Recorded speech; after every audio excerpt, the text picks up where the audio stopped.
Estamos deixando a costa amalfitana, a cidade de Amalfi, e vamos agora visitar Pompeia e Herculano, ao som aqui do Adriano, nosso motorista, que está nos conduzindo.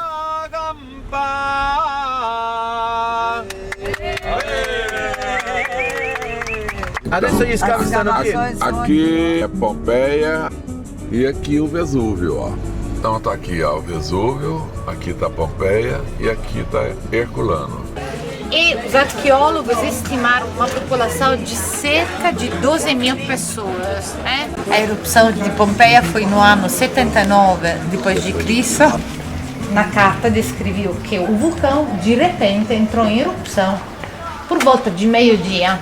A erupção durou 2 dias, 48 horas. Depois desses 2 dias aqui não tinha nada, uma devastação total, imaginar.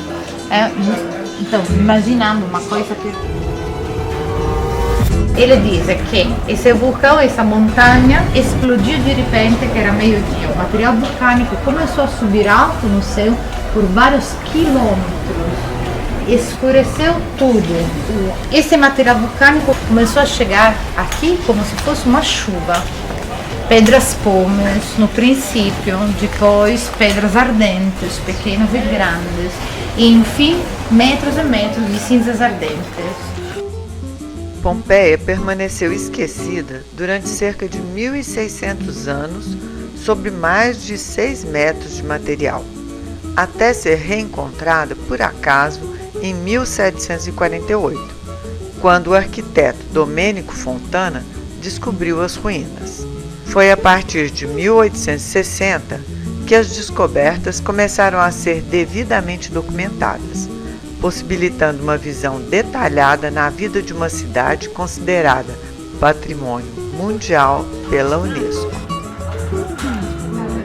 Essa é a área dos teatros, onde as pessoas ficavam esperando aqui a hora do teatro. Teatro da Música. Olha que coisa bonita. Essa era uma região de teatro.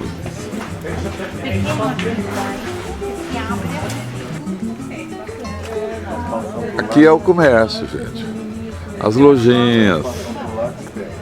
Olha aí. Só de falar que é comércio, as mulheres ficam todas alegrinhas.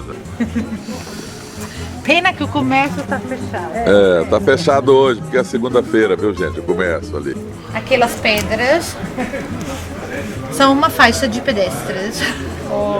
Pedras separadas, porque assim passava também as carroças. Aqui, esses são os surcos, as marcas das rodas das carroças. Pois é, que coisa. Porque os romanos vão construindo as rodas.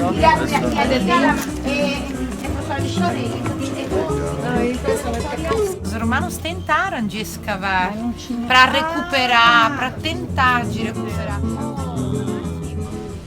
E aqui é o Termopóleo, um lugar onde são servidas as refeições quentes.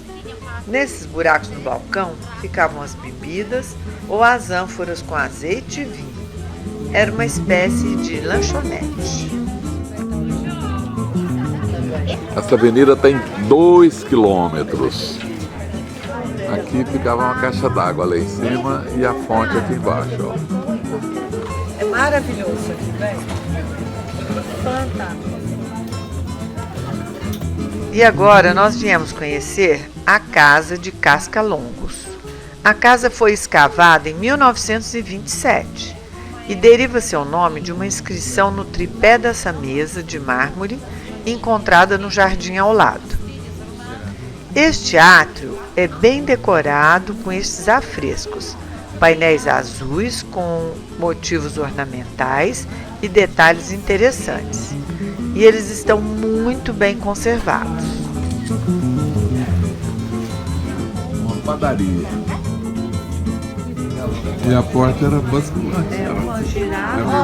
Adorei você. Eu falei assim, essa coisa nunca vou ela esquecer. girava. Uma mulher Os canos eram de chumbo, olha aí. Isso é chumbo. Olha, Isso é chumbo. já tinha água encanada. Termas de Stabianas, um dos poucos locais que manteve seus tetos intactos. Quase todos os tetos de Pompeia foram destruídos pelo vulcão. Dá para perceber melhor a perspectiva. Esses afrescos de estuques em relevos são dos anos 150 a 80 a.C. São os únicos que foram encontrados no chão, não nas paredes assim. Provavelmente funcionava como seta para indicar o prostíbulo. Então, final do século XIX, mentalidade muito púdica, estreita, fechada assim.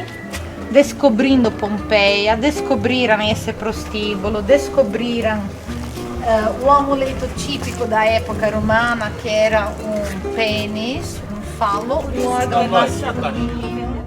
Lupanare significa prostíbulo. Os prostíbulos eram liberados aqui em Pompeia. Esses afrescos são os mais leves. Os mais picantes foram retirados e levados para um museu em Nápoles. Muito interessante.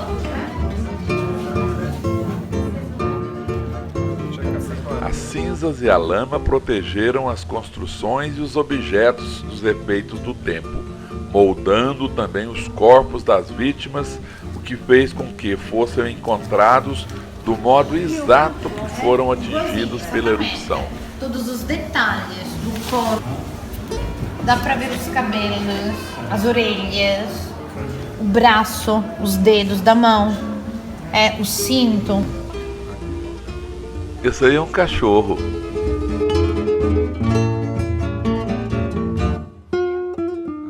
Uma criança. Impressionante.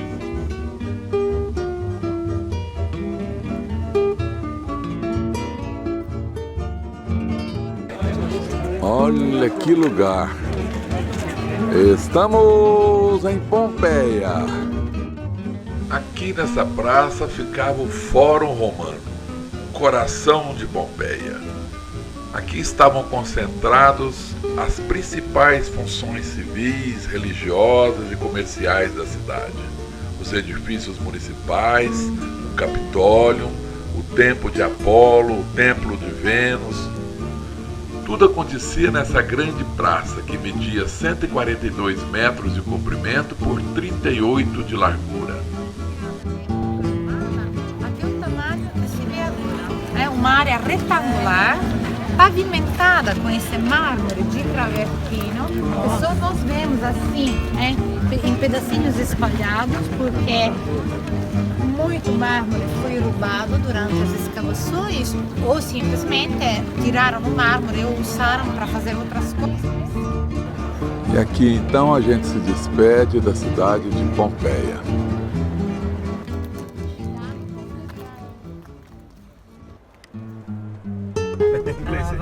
Vai trabalhar aqui hoje? Vai a Herculano? Estamos chegando em Herculano, nas escavações de Herculano. Estamos em Herculano. Herculano era próximo ao vulcão mais que Pompeia. O vulcão é ali. O vulcão é ali. Como Herculano ficava bem mais próximo do Vesúvio, ao contrário de Pompeia, que foi coberta por cinzas e pedras pomes, a cidade foi engolida por lava quente, ficando totalmente debaixo de uma camada espessa de até 20 metros. A lava endureceu e formou uma verdadeira cápsula que deixou bem preservada a cidade romana, com seus banhos públicos, fontes de mármore, vilas e casas, história viva que se manteve intocável por quase 2000 anos. As primeiras escavações só foram feitas no século XVIII, quando em cima já havia sido construída uma nova cidade. O mar chegava aqui. Exatamente. Onde estavam aqueles arcos, e no lado esquerdo dá para ver os esqueletos. São moldes dos esqueletos. Escavando, em Pompeia saíam corpos, em Herculano não. Ninguém sabia como. Como é possível? As pessoas em Herculano conseguiram fugir e em Pompeia não? Até quando, era o ano 1967, eles começaram a escavar aquela parte baixa e descobriram 300 corpos, todos lá dentro. Então eles correram todos para lá. Exatamente, fugiram todos para lá. Ficaram lá dentro na espera que a erupção terminasse, mas claro, nada terminou. Andar por aqui é fazer uma viagem ao passado.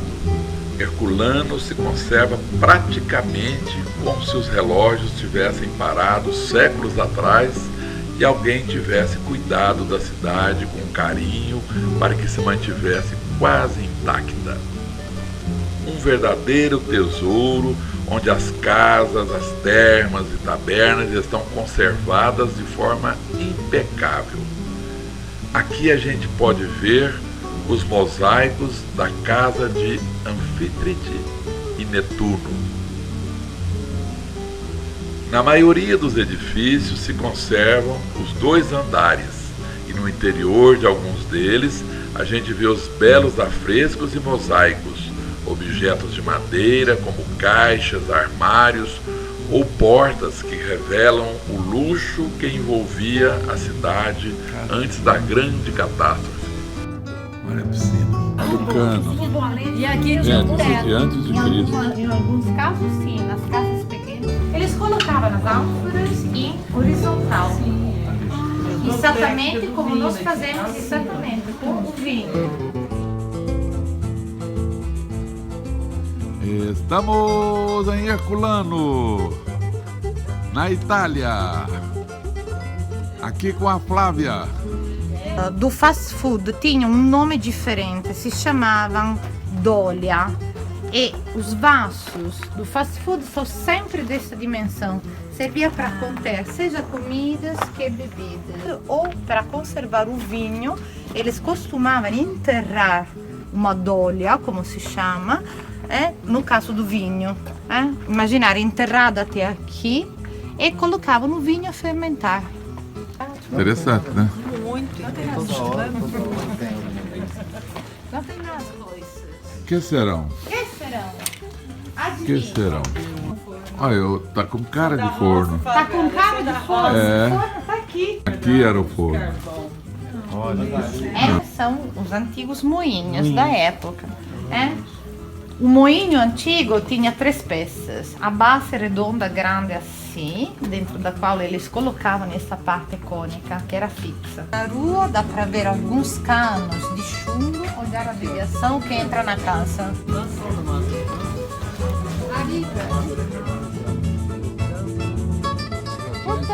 Antes de Cristo ele já tinha esgoto. Caía direto no mar. Direto do mar? Desenho de uma serpente, outra. Então aqui provavelmente seria um templo. Aqui eram as termas femininas. Olha o mosaico no chão, que coisa maravilhosa. Aqui era o ponto de fofoca da cidade. Se formava vapor. Então, esses surcos tinham uma função, não era só decorativo, era não pingar nas cabeças. Exatamente. O vapor, por natureza, subia. Aqui vai ter que derrubar essa cidade. A praça. E aqui nós nos despedimos desses patrimônios da humanidade, Pompeia e Herculano. Lembramos você de se inscrever em nosso canal e continuar com a gente em nossas viagens pelo mundo.